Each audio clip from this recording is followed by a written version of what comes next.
اسلام آباد والوں، یہ مہینہ ہے، اس مہینے میں دو شخصیتوں کی شہادت ہوئی۔ اس سے پہلے مہینے میں ایک شخصیت کی شہادت ہوئی۔ ذو الحج کی 18 تاریخ کو حضرت عثمان غنی رضی اللہ تعالی عنہ کی شہادت ہوئی۔ یکم محرم کو حضرت عمر فاروق رضی اللہ تعالی عنہ کی شہادت ہوئی، اور اسی محرم کے مہینے میں حضرت سیدنا حسین رضی اللہ تعالی عنہ کی شہادت ہوئی۔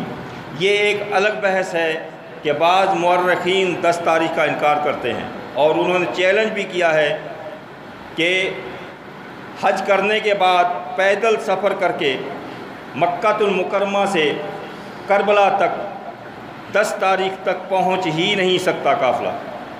یہ ایک الگ بحث ہے، اس کے اوپر ایک کتاب لکھی ہوئی ہے، محمود احمد عباسی ہے کتاب لکھنے والا، اس نے کتاب کا نام رکھا ہے خلافت معاویہ و یزید۔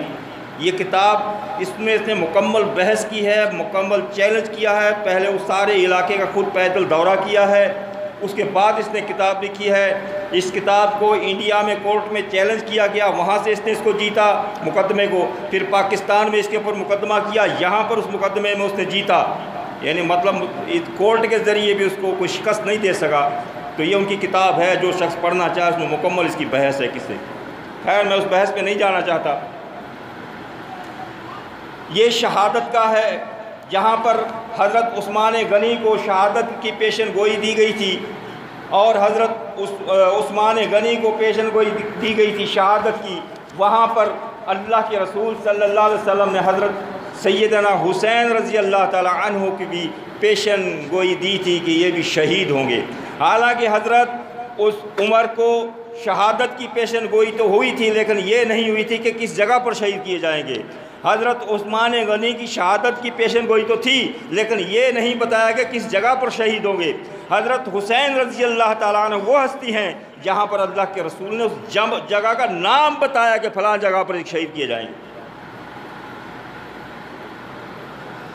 مستدرک حاکم جلد 4 صفحہ نمبر 398 پر لکھا ہوا موجود ہے، ام المومنین حضرت ام سلمہ رضی اللہ تعالی عنہا کہ گھر میں آپ صلی اللہ علیہ وسلم سو رہے تھے، آرام فرما رہے تھے، کہ آپ صلی اللہ علیہ وسلم نیند سے اٹھے لیکن گھبرائے ہوئے اٹھے، اور ام سلمہ دیکھ رہی ہیں آپ گھبرائے ہوئے۔ خیر آپ تھوڑی دیر کے بعد پھر سو گئے، سونے کے بعد دوسری طرفہ پھر گھبرائے ہوئے اٹھے، تو آپ صلی اللہ علیہ وسلم پھر سو گئے۔ تیسری بار آپ صلی اللہ علیہ وسلم جب گھبرائے ہوئے اٹھے تو آپ کے ہاتھ مبارک میں مٹی تھی۔ ام سلمہ رضی اللہ تعالی عنہا فرماتی ہیں کہ میں نے عرض کیا، اے اللہ کے رسول صلی اللہ علیہ وسلم، آپ گھبرا کر اٹھ رہے ہیں اور یہ آپ کے ہاتھ میں مٹی بھی ابھی آئی ہے، یہ کیا مسئلہ ہے؟ تو آپ صلی اللہ علیہ وسلم نے فرمایا کہ میرے پاس جبریل امی آئے تھے، انہوں نے کہا کہ آپ کے نواسے حضرت حسین کو عراق کی سرزمین میں شہید کیا جائے گا، بلکہ اس زمین کا نام بھی بتا دیا، شط فرات کے مقام پر شہید کیا جائے گا۔ تو آپ صلی اللہ علیہ وسلم نے فرمایا کہ پھر وہ جہاں پر شہید کیا جائے گا وہاں کی مٹی لا کر مجھے دو۔ تو حضرت جبریل امی نے وہاں سے مٹی اٹھا کر مجھے دی ہے، جو میرے ہاتھ میں ہے یہ اس جگہ کی مٹی ہے جہاں پر آپ کو شہید کر دیا جائے گا۔ ایک اور روایت ہے مسند ابی اعلیٰ میں جلد اول صفحہ نمبر 298 پر ہے، حسن سند کے ساتھ،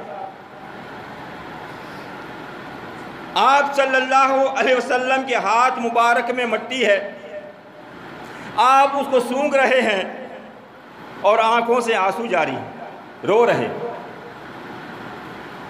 اتنے میں حضرت علی آتے ہیں رضی اللہ تعالی عنہ۔ حضرت علی پوچھتے ہیں اللہ کے رسول، آپ کا کس نے دل دکھایا؟ آپ کیوں رو رہے ہیں؟ کیا وجہ ہے؟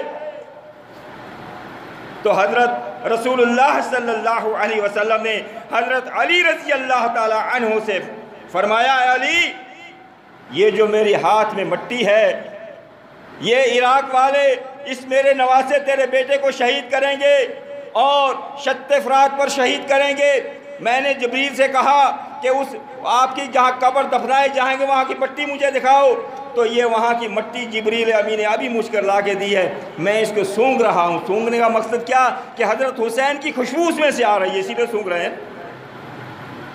حضرت علی سے فرمایا کہ آپ بھی سونگو گے؟ علی نے مٹی ہاتھ میں لی اور حضرت علی سونگ کر وہ کہ حضرت علی کہتے ہیں میں بھی دل پہ قابو نہ رکھ سکا، میں بھی رونے لگ گیا۔ یعنی یہ وہ پیشن گوئی ہے جو پوری ہو کر رہی۔ سیدنا حسین رضی اللہ تعالیٰ عنہ شہید ہوئے اور یہ وہ عراق کی زمین ہے جہاں پر نبی کے نواسے کو شہید کیا گیا، جہاں پر فاطمہ کے لخت جگر کو شہید کیا گیا، جہاں پر حضرت علی کے شہزادے کو شہید کیا گیا۔ یہ وہ جگہ ہے، اس لیے اللہ کے صحیح بخاری میں ہے اللہ کے رسول صلی اللہ علیہ وسلم سے اس جگہ کے لیے دعا کے لیے کہا گیا۔ آپ صلی اللہ علیہ وسلم نے اس عراق کے لیے دعا نہیں فرمائی، فرمایا یہاں سے فتنے اٹھیں گے اور یہاں سے شیطان کا سینگ نکلے گا۔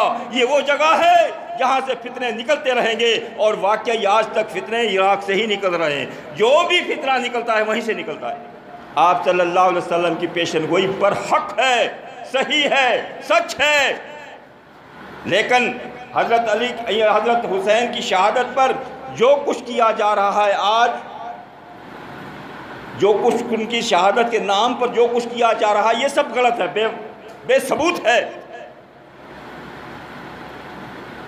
قرآن مجید میں ہے سورہ بقر آیت نمبر 154 وَلَا تَقُولُوا لِمَن يُقْتَلُ فِي سَبِيلِ اللَّهِ أَمْوَاتٌ بَلْ أَحْيَاءٌ وَلَٰكِن لَّا تَشْعُرُونَ۔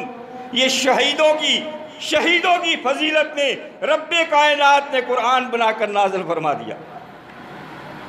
اس سے بڑی فضیلت کیا ہو سکتی ہے جس کی فضیلت میں رب کائنات پہلے سے ہی قرآن بنا کر نازل فرما دے۔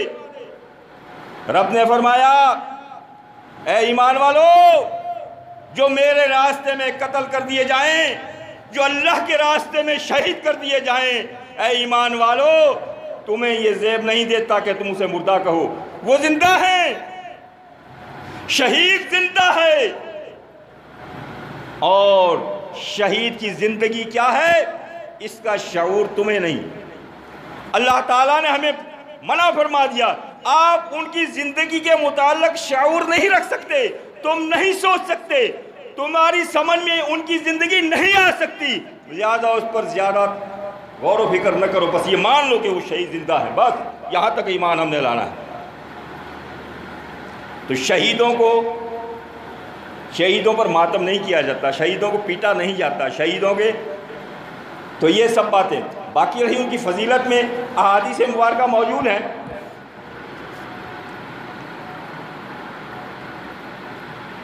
ترمذی میں حسن سند کے ساتھ حدیث مبارکہ ہے عن اسامہ بن زید قال، حضرت اسامہ بن زید رضی اللہ تعالی عنہ فرماتے ہیں ترکت النبی صلی اللہ علیہ وسلم ذات لیلۃ فی بعض الحاجہ، میں ایک رات کو اللہ کے رسول صلی اللہ علیہ وسلم کی خدمت میں حاضر ہوا، کسی کام کے لیے کوئی کام تھا، آپ کے گھر تشریف لائے۔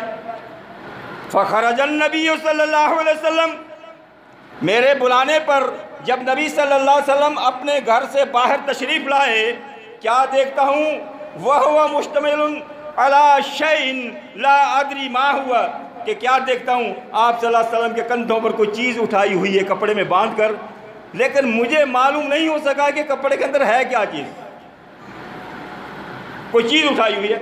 وہ کہتے ہیں فَلَمَّا فَرَغْتُ مِنْ حَاجَتِي، جب میں اپنی ضرورت سے جو میں نے کام تھا وہ پوچھنا تھا پوچھ لیا، فارغ ہوا، قل تو میں نے پھر کہا اللہ کے رسول صلی اللہ علیہ وسلم ما ھذا الذی انت مشتمل علیہ، یہ آپ کے کندھوں پر کیا اٹھایا ہوا ہے آپ نے، میں نے پوچھا آپ سے، تو آپ نے فرمایا جب اس سے پوچھا فکشفہ فاذا حسن و حسین، جب آپ نے چادر ہٹائی ان پر سے تو میں کیا دیکھتا ہوں کہ آپ کے کندھوں پر حسن اور حسین کپڑے میں باندھ کر کندھے پر اٹھائے ہوئے۔ تو یہ ان کی فضیلت میں بہت حدیثیں ہیں، اور آپ نے فرمایا کہ یہ میرا بیٹا ہے، میری بیٹی حضرت فاطمہ کا بیٹا ہے، بیٹے ہیں میرے بیٹے ہیں۔ تو پھر فرمایا اللہ سے دعا مانگی، کیا دعا مانگی؟ اللہم انی احبہما، یا اللہ میں ان دونوں سے محبت کرتا ہوں۔ اللہ کے نبی دعا مانگ رہے ہیں، یا اللہ میں ان دونوں سے محبت کرتا ہوں۔ اور آگے فرمایا فَأَحِبَّهُمَا وَأَحِبَّ مَنْ يُحِبُّهُمَا، اے اللہ تو بھی ان سے محبت کر، اے اللہ میں ان سے محبت کرتا ہوں، اے اللہ تو بھی ان سے محبت کر، یا اللہ جو ان سے محبت کرے ان سے بھی تو محبت کر۔ الحمدللہ ثم الحمدللہ، جماعت المسلمین سے زیادہ حسن اور حسین سے محبت کرنے والا دنیا پر کوئی نہیں ہے۔ اصل محبت ہے ان کے نقش قدم پر چلنا، اصل محبت ہے ان کے نقش قدم پر چلنا، اور ان کے نقش قدم پر سوائے جماعت المسلمین کے کوئی نہیں چل رہا ہے۔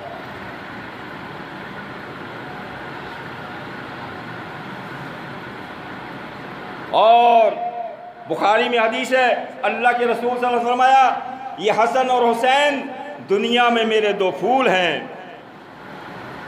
ایک اور روایت ہے طبرانی میں ہے حسن سند کے ساتھ، عن البراء ابن عازب، حضرت براء بن عازب رضی اللہ تعالیٰ قال کہتے ہیں کان رسول اللہ صلی اللہ علیہ وسلم یصلی، آپ صلی اللہ علیہ وسلم نماز پڑھ رہے تھے، فجاء الحسن والحسین، حسن اور حسین رضی اللہ تعالی عنہما آئے، آپ صلی اللہ علیہ وسلم جب آپ سجدے میں تھے آپ کی پیٹھ پر چڑھ کر بیٹھ گئے۔ اللہ اکبر کبیرہ، فرمایا دونوں پیٹھ پر چڑھ کر بیٹھ گئے۔ پھر جب آپ صلی اللہ علیہ وسلم اذا رفع رأسہ، پھر آپ صلی اللہ علیہ وسلم نے جب اپنا سر مبارک سجدے سے اٹھانے لگے، دونوں ہاتھوں سے دونوں کو پیچھے سے پکڑ لیا اور آپ سیدھے ہو کر بیٹھ گئے، اور پھر بیٹھ کر فرماتے ہیں دیکھو کیا خوب سواری ہے، اور سواری پر سوار بھی کیا خوب ہے، یعنی سواری بھی خوب ہے، اور اس سواری کے جو اوپر خوب بیٹھے ہوئے ہیں وہ بھی بڑی عظمت والے ہیں۔ نبی کی سواری جو کرے۔ ایک اور حدیث ہے ترمذی میں صحیح سند کے ساتھ، عن ابی بریدہ قال، حضرت بریدہ کہتے ہیں قال رسول اللہ صلی اللہ علیہ وسلم، کان رسول اللہ صلی اللہ علیہ وسلم یکتبنا، اللہ کے رسول صلی اللہ علیہ وسلم ہمیں خطبہ ارشاد فرما رہے تھے، اذا جاء الحسن والحسین، حسن اور حسین دونوں دیکھا سامنے سے آ رہے ہیں گرتے پڑتے، فحملہما